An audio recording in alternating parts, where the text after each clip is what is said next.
IVM.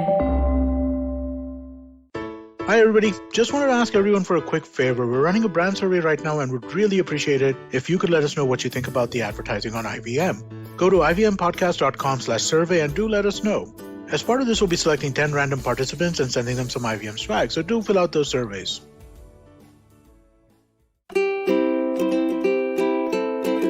Hello and welcome to the Habit Coach Podcast, the bite-sized podcast filled with quick and easy actionable habits.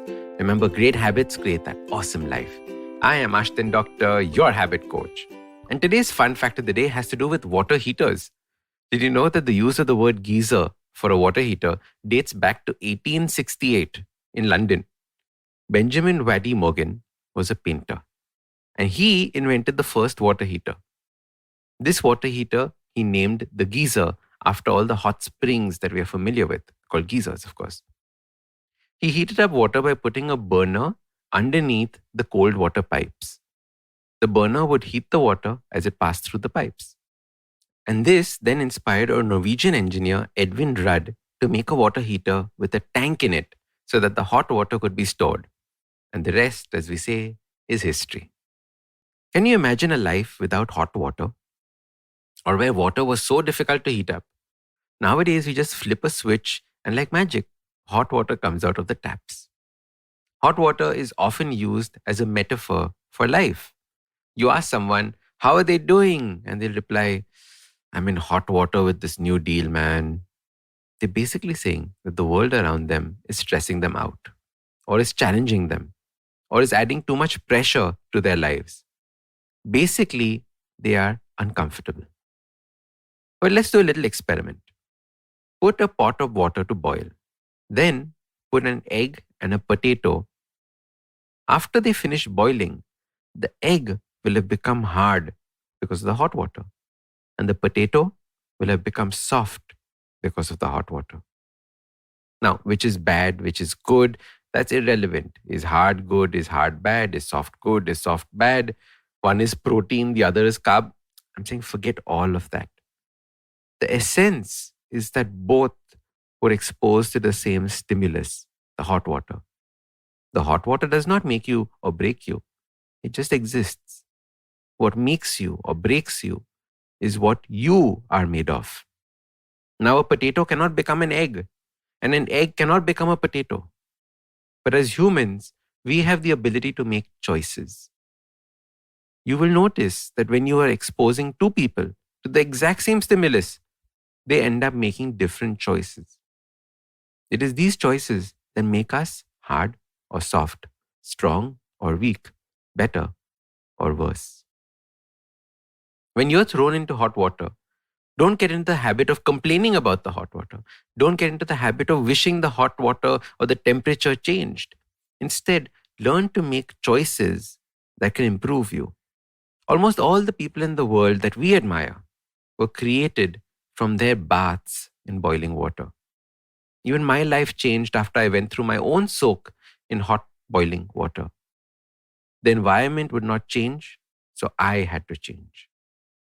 The 3 habits to form for you to make the most of the hot water or the stress or the pressure you feel are: the first habit is to stop complaining and comparing yourself to others. When you're in hot water, you need to stop this complaining, because when you stop complaining, you begin to take responsibility. And don't compare yourself, because we cannot see the hardships that others have gone through. Water is transparent after all. You cannot see their stress. The second habit is to make a plan to get stronger and pull yourself out of the boiling water. You have to learn to work with the pain instead of constantly fighting it. Review the plan every day and take one small step at a time towards that plan. And the third habit is to keep yourself positive. Write 3 things you're grateful for every day. Listen to podcasts and watch videos that fill you with happiness and positivity. And since you're listening to the Habit Coach podcast already, I would recommend that you do this every day at a fixed time in the morning. Make listening to this podcast a habit. And remember, what the world throws at you is never in your control. The boiling water is never in your control. The stress, the pressure, Whatever people say, whatever people do to you, whatever situation you're in is not in your control. Only what you can do with it is in your control. You can choose to be a potato or an egg. What will you choose? So start these habits and share with us your progress using the hashtag #TheHabitCoach.